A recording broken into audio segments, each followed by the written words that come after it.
오늘 우리에게 주시는 하나님의 말씀은 골로새서 1장 24절부터 29절입니다. 골로새서 1장 24절부터 29절 말씀입니다. 이것은 하나님의 말씀입니다. 나는 이제 너희를 위하여 받는 괴로움을 기뻐하고 그리스도의 남은 고난을 그의 몸된 교회를 위하여 내 육체에 채우노라. 내가 교회의 일꾼 된 것은 하나님이 너희를 위하여 내게 주신 직분을 따라 하나님의 말씀을 이루려 함이니라. 이 비밀은 만세와 만대로부터 감추어졌던 것인데 이제는 그의 성도들에게 나타났고 하나님이 그들로 하여금 이 비밀의 영광이 이방인 가운데 얼마나 풍성한지를 알게 하려 하심이라. 이 비밀은 너희 안에 계신 그리스도시니 곧 영광의 소망이니라.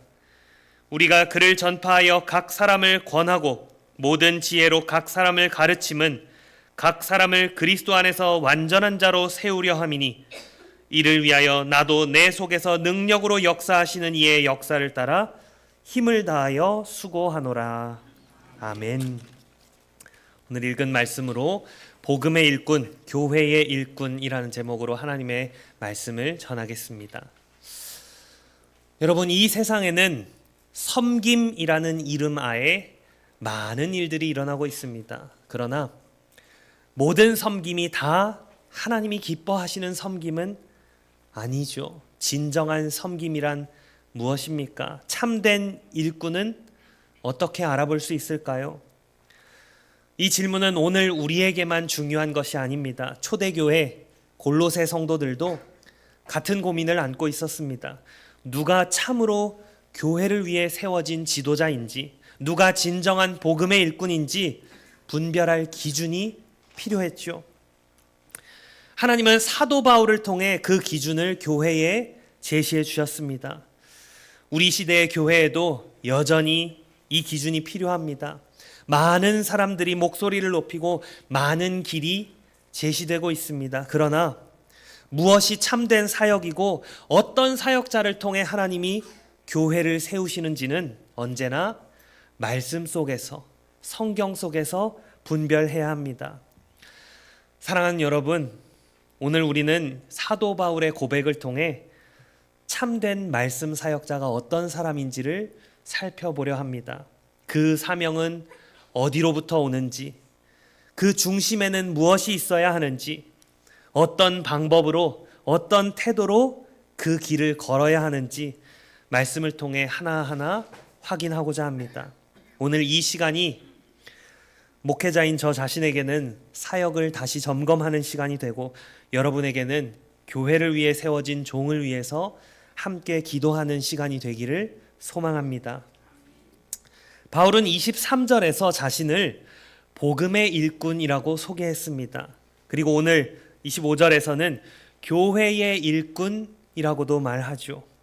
복음의 일꾼, 교회의 일꾼. 여기에서 우리는 말씀 사역자의 정체성과 사명에 대해 깊이 묵상하게 됩니다. 그는 누구입니까? 그는 무엇을 위해 부름을 받았습니까? 말씀 사역자는 하나님께서 친히 세우신 사람입니다. 자신의 열심이나 자신의 선택으로 된 자리가 아닙니다. 말씀을 전하라고 하나님께서 임명하신 종입니다. 고린도서 4장 5절에서 바울은 이렇게 고백합니다. 우리는 우리를 전파하는 것이 아니라 오직 그리스도 예수의 주 되신 것과 또 예수를 위하여 우리가 너희의 종된 것을 전파함이라. 참된 말씀 사역자는 자기 자신을 높이지 않습니다. 그리스도를 높이고 복음을 드러내며 교회를 섬깁니다. 여기에서 일꾼이라는 말은요, 본래 식탁에서 시중 드는 하인을 가리킵니다. 목사는 윗자리에 군림하는 자가 아니라 말씀으로 성도를 섬기는 사람입니다.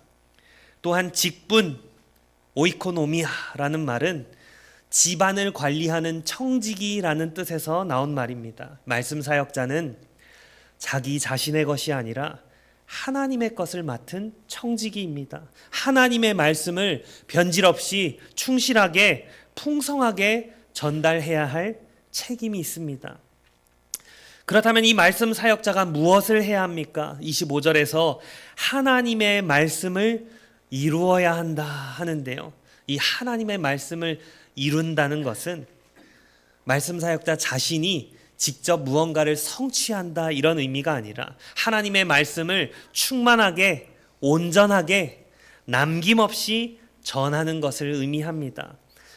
바울은 디모데후서 4장 17절에서도 말씀이 온전히 전파되어 모든 이방인이 듣게 하려 하심이라 이렇게 말하죠. 이것이 바로 말씀 사역자의 존재 이유입니다. 온전한 복음을 남김없이 전하는 것, 그것이 사명입니다. 이 사명, 무겁고도 영광스러운 길이죠. 이중적인 길입니다. 왜냐하면 교회를 살리는 사역이기 때문입니다. 여러분, 말씀 없이 교회는 어떻게 됩니까? 시들어 버립니다. 뿌리를 잃은 나무처럼, 줄기를 잃은 꽃처럼, 빛을 잃은 등불처럼 무력해집니다. 말씀 없는 교회는 결국 기괴한 형태로 변질이 되고요. 성령의 능력도 메말라 버리죠. 말씀이 살아 역사하지 않으면 교회의 모든 것이 흐려집니다. 예배도, 교제도, 양육도, 전도도, 위로와 회복도 모두 말씀에서 비롯됩니다. 제가 예전에 방문했던 시골의 한 작은 교회에서 목사님이 신실하게 성경을 강해하시던 모습을 기억합니다. 10명 남짓 되는 그런 성도 숫자였지만 그분들의 얼굴에는 기쁨이 넘쳤습니다. 겉보기에는 작고 초라했지만 그곳에는 생명의 역사가 있었습니다. 왜 그렇습니까? 하나님께서 말씀을 통해 일하셨기 때문입니다. 여러분, 우리가 정말 붙들어야 할 종은 말씀을 따르는 종입니다. 복음을 끝까지 전하는 종입니다. 그의 사명은 단 하나입니다. 하나님의 말씀을 이루는 것, 하나님의 진리를 온전히 전하여 교회를 세우고 성도를 자라게 하는 것입니다. 이 일에 생명을 건 자만이 참된 말씀 사역자입니다. 그렇다면 말씀 사역자가 전해야 할 복음의 핵심은 무엇일까요? 바울은 대답합니다. 이 비밀은 너희 안에 계신 그리스도시니 곧 영광의 소망이니라. 말씀 사역의 중심에는 감추어졌던 하나님의 구원 계획이 있습니다. 그리고 그 구원 계획의 중심에는 바로 예수 그리스도께서 계시죠. 바울은요, 아주 의도적으로 이 비밀이라는 단어를 사용하는데요. 왜냐하면 이 당시에 거짓 교사들이 가장 자주 썼던 단어가 바로 비밀이기 때문입니다. 그것을 역이용해서 복음의 영광을 드러내고자 한 것이죠. 골로새 교회에 침투한 이단들은 자신들만 아는 그런 비밀, 은밀한 지식이 있고 거기에는 소수의 엘리트들만이 접근 가능하다는 식으로 말했습니다. 그러나 바울은 단호하게 선언합니다. 하나님의 비밀은 모든 성도를 위한 것이다. 감추었던 것이 이제는 온전히 드러났다. 진정한 비밀은요, 이전에는 비록 감추어졌고 부분적으로 드러났지만 하나님의 때에는 모든 사람에게 드러나는 그런 비밀입니다. 은혜로운 비밀입니다. 이 비밀의 실체가 무엇입니까? 바로 예수 그리스도시죠. 그리고 그분은 지금 우리 안에 계십니다. 여러분 각 사람 안에 계십니다. 이것이 복음입니다. 단지 과거에 오셨던 예수, 역사 속의 인물이 아니라 지금 성령으로 우리의 마음 속에 거하시는 그리스도, 그분이 계시기 때문에 우리는 흔들리지 않고 넘어져도 다시 일어날 수 있고 고난 중에도 영광을 소망할 수 있는 것이지요. 그러나 이 복음은 단지 현재의 위로로만 끝나지 않습니다. 이 비밀은 또한 무엇입니까? 영광의 소망입니다. 소망, 불확실한 기대가 아니라 확정된 미래를 바라보는 믿음의 확신입니다. 지금은 우리가 모든 것을 다 보지는 못합니다. 여전히 연약함과 싸우고 눈물도 흘리고 때로는 죄에 넘어지기도 하죠. 그러나 그리스도가 우리 안에 계신다면 우리는 분명히 그분의 영광에 함께 이를 것입니다. 그리스도는 단지 시작점이 아닙니다. 그분은 또한 과정이시고 종착지이며 영광의 보증이 되십니다. 우리가 저 천국을 소망할 수 있는 이유는 단 하나, 그리스도께서 우리 안에 계시기 때문입니다. 그리스도가 우리 안에 계시지 않는다면 천국은 우리의 것일 수 없습니다. 그러나 그리스도께서 우리 안에 계신다면 천국은 이미 우리 안에서 시작되었습니다. 여러분, 이 비밀은 모든 민족, 모든 사람에게 열려 있습니다. 유대인과 이방인, 남자와 여자, 종과 자유인, 한국인과 미국인 할 것 없이 오직 그리스도 안에 있는 자는 다 하나님의 백성입니다. 이 비밀이 과거에는 감추어졌지만 이제는 성령 안에서 모든 성도들에게 밝히 드러났습니다. 그리고 그 중심에는 살아계신 그리스도를 모시고 사는 영광스러운 삶이 있습니다. 말씀 사역자는 이 복음, 이 비밀을 맡은 사람입니다. 사역의 본질은 프로그램이 아니라 그리스도입니다. 교회를 세우는 힘은 아이디어가 아니라 복음입니다. 오늘날 교회는 수많은 메시지로 넘쳐나지만 정작 그리스도 없는 복음으로 가득할 위험에 놓여 있지요. 미래의 영광에 대한 소망은 온데간데 없이 현재의 번영과 성공만을 외치는 거짓 복음이 난무하고 또 그것이 인기를 얻고 있습니다. 설교자의 입술에서 참된 복음이 흘러 넘쳐야 합니다. 말씀이 그리스도를 드러낼 때 교회가 살아납니다. 성도가 자랍니다. 세상이 소망을 얻게 됩니다. 사랑하는 성도 여러분, 비밀이신 그리스도를 아십니까? 그리스도는 단지 여러분 곁에 계신 분이 아닙니다. 여러분 안에 계십니다. 그분이 바로 여러분이 품어야 할 영광의 소망입니다. 이 세상의 모든 소망은 흔들리지만 그 소망만큼은 결코 흔들리지 않습니다. 왜냐하면 그 그리스도께서 우리 안에 계시고 반드시 다시 오셔서 우리를 그분의 영광에 참여시키실 것이기 때문입니다. 그런데 비밀이시며 영광의 소망이신 그리스도를 어떻게 전해야 할까요?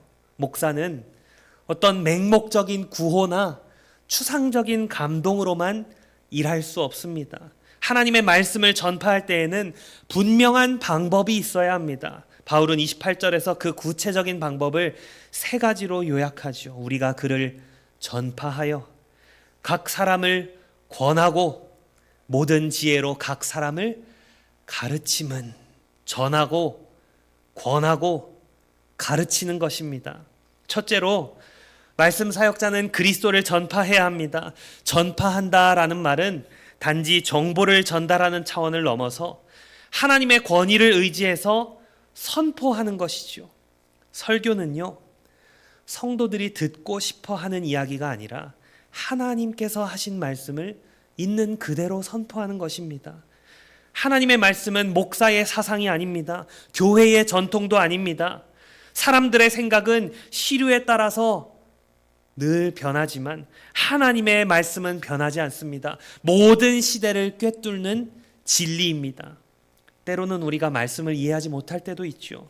도무지 납득이 잘 되지 않고 마음에 걸리는 부분도 있을 것입니다. 그러나 우리가 순종해야 할 이유는 단 하나입니다. 그 말씀이 목사의 말이 아니라 하나님의 말씀이기 때문입니다.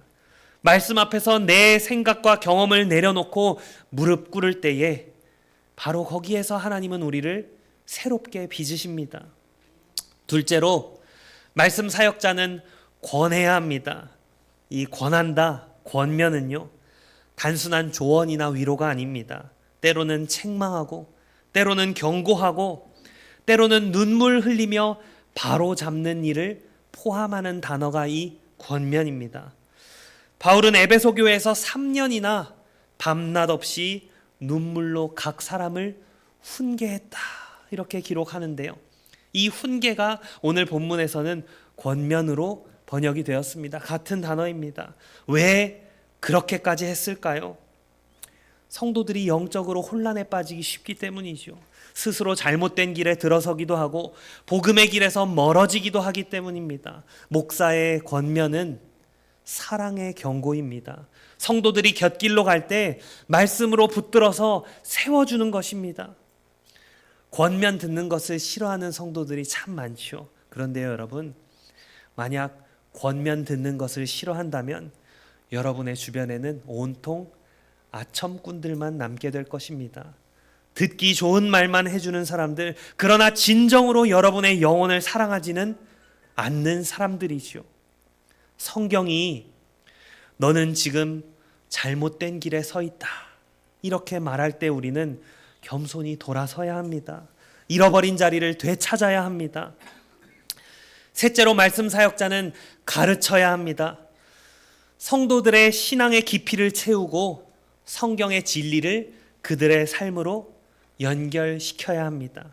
신자는요, 단순히 은혜를 조금 맛보는 데 그치지 않고 말씀의 풍성함 안에서 자라가야 합니다.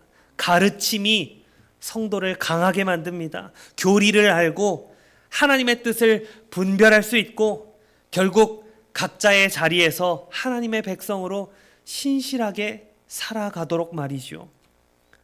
그런데 이 전파하고 권하고 가르치는 것은 단순히 목사가 많이 안다고 해서 되는 것은 아닙니다. 28절 말씀처럼 모든 지혜로 해야 합니다. 여러분, 지혜는 지식과는 다르죠.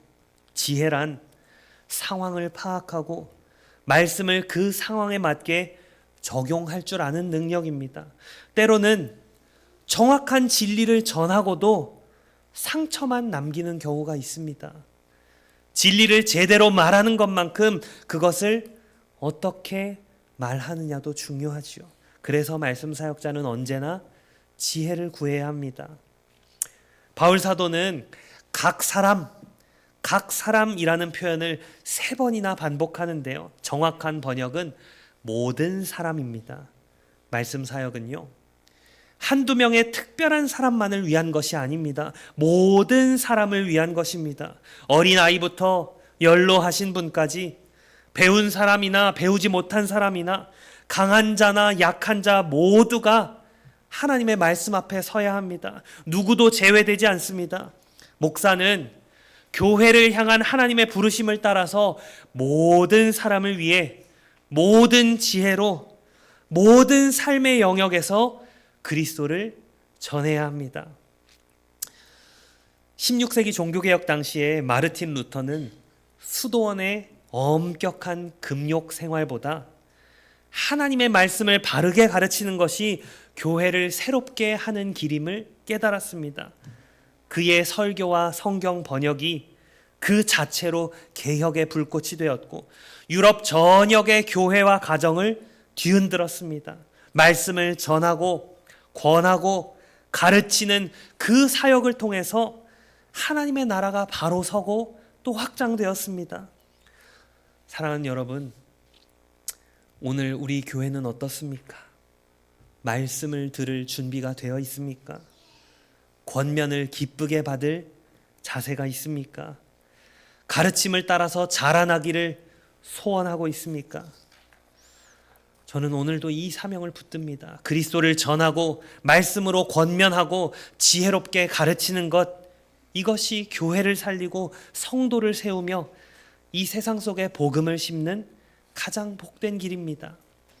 그렇다면 여러분, 이 말씀 사역자들이 열심히 전파하고 권하고 가르치는 목적이 무엇일까요? 28절에 모든 사람을 그리스도 안에서 완전한 자로 세우는 것입니다. 말씀 사역의 목표는 단지 사람을 많이 모아서 이 예배당에 꽉 차게 만드는 것이 아닙니다. 교회를 팽창시키는 것이 아닙니다.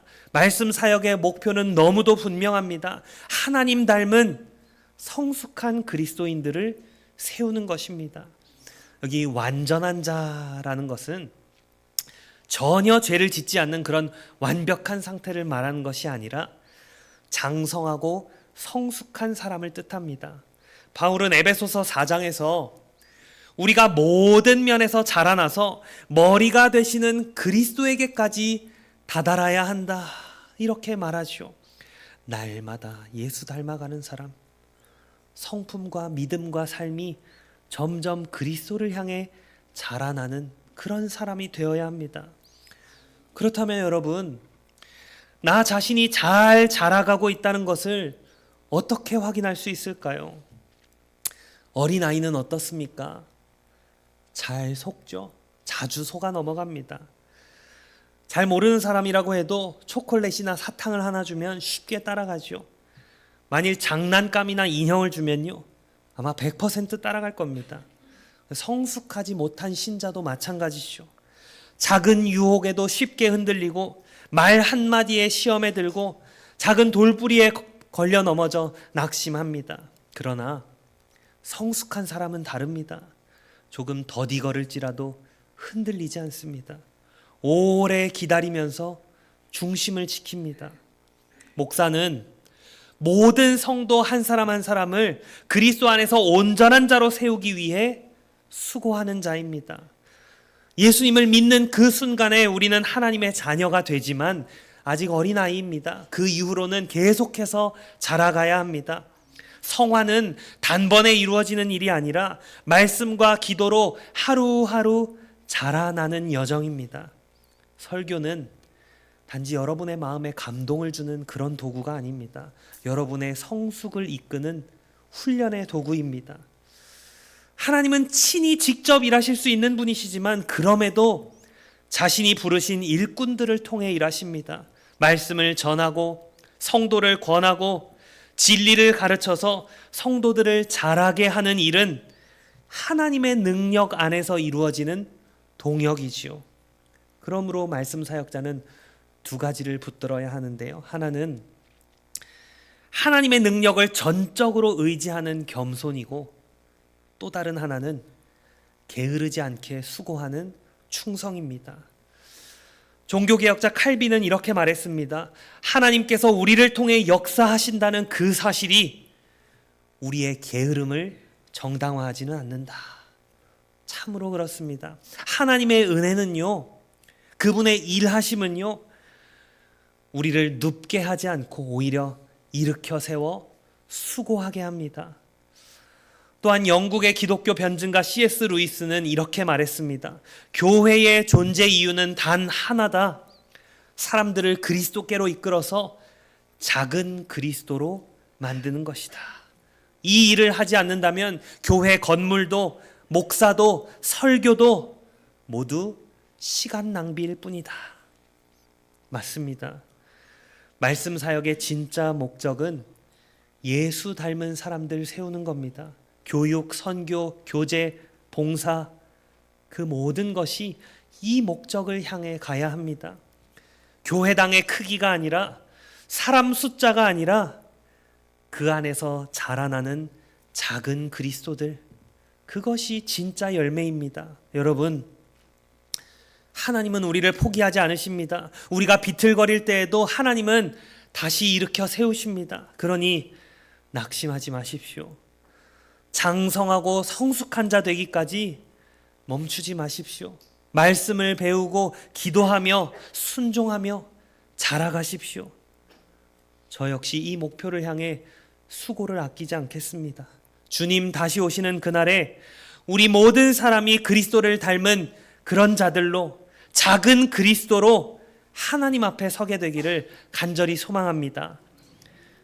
마지막으로, 그런데 여러분, 이 말씀 사역이라는 것이요, 아주 고상한 부르심이지만 그러나 결코 안락한 길이 아닙니다. 바울이 자신을 복음의 일꾼, 교회의 일꾼으로 소개하면서 주저없이 어떤 주제를 꺼내고 있습니까?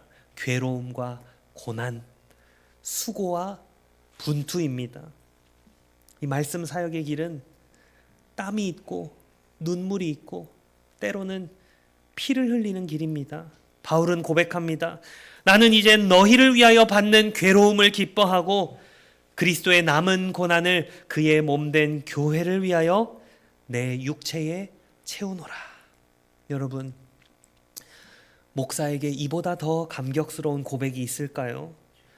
바울은 고난을 단지 참고 견딘 것이 아닙니다. 그는 고난을 기뻐했습니다. 왜냐하면 그 고난이 바로 주님의 몸된 교회를 위한 것이었기 때문입니다. 교회를 섬기다 보면 때로 상처를 받습니다. 오해도 받고 외면도 당하고 이유 없는 비난을 당할 때도 있죠. 그런데 만약에 그럴 때마다 제가 주님께 이렇게 묻는다면 어떨까요? 주님, 제가 이런 말까지 들으면서 교회를 섬겨야 합니까? 아마도, 아니, 분명히 주님 이렇게 대답하실 겁니다. 그래, 그런 말을 듣더라도 교회를 섬겨야 한다. 예, 교회를 위한 섬김은 반드시 고난이 따르는 길이기 때문이지요. 고난 없는 사역은 없습니다. 왜냐하면 그리스도께서도 우리를 위해 고난을 받으셨기 때문입니다.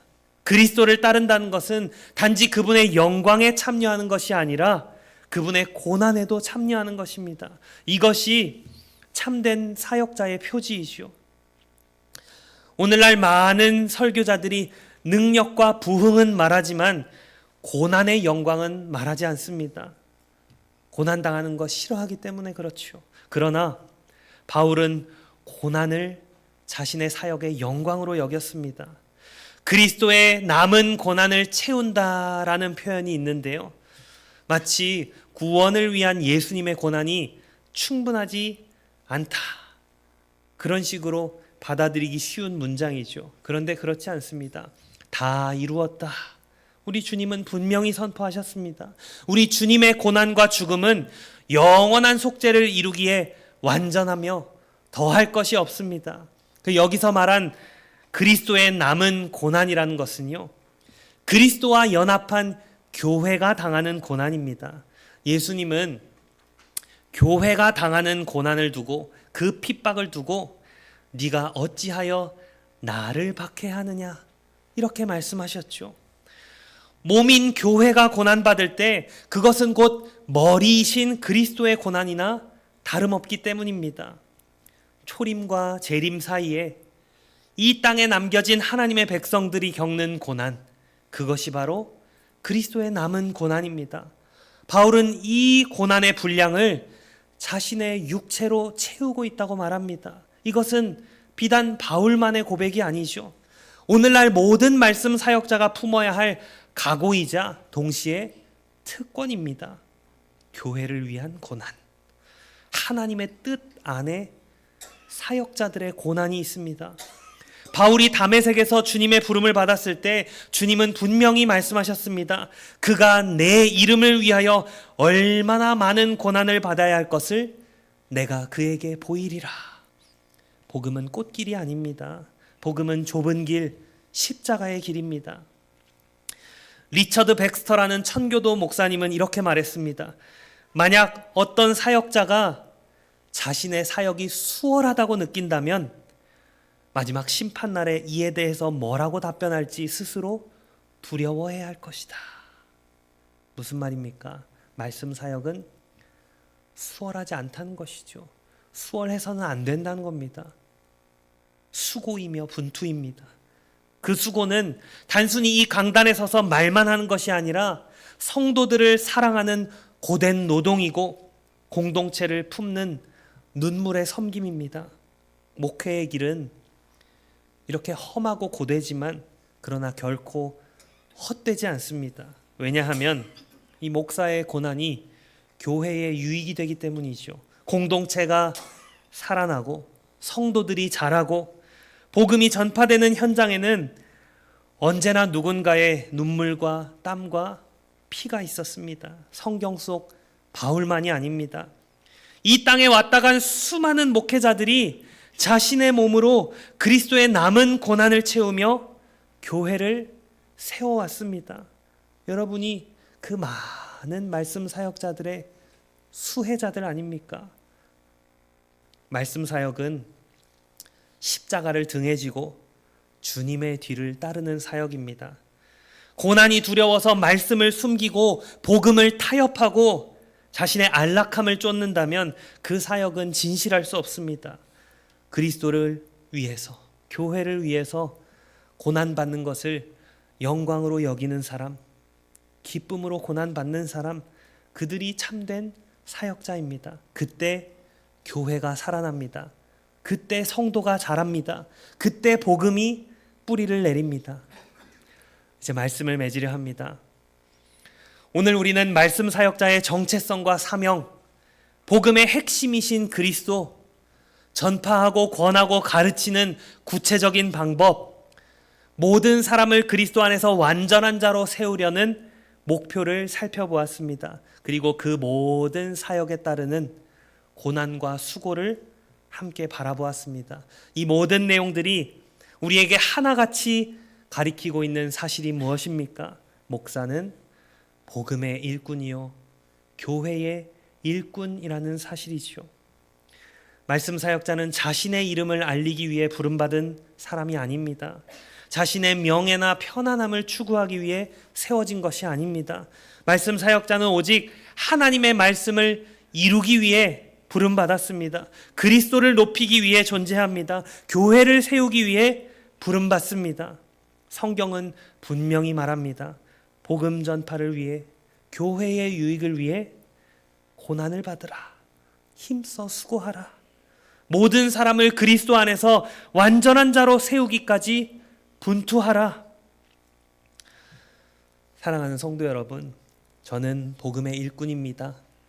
저는 교회의 일꾼입니다.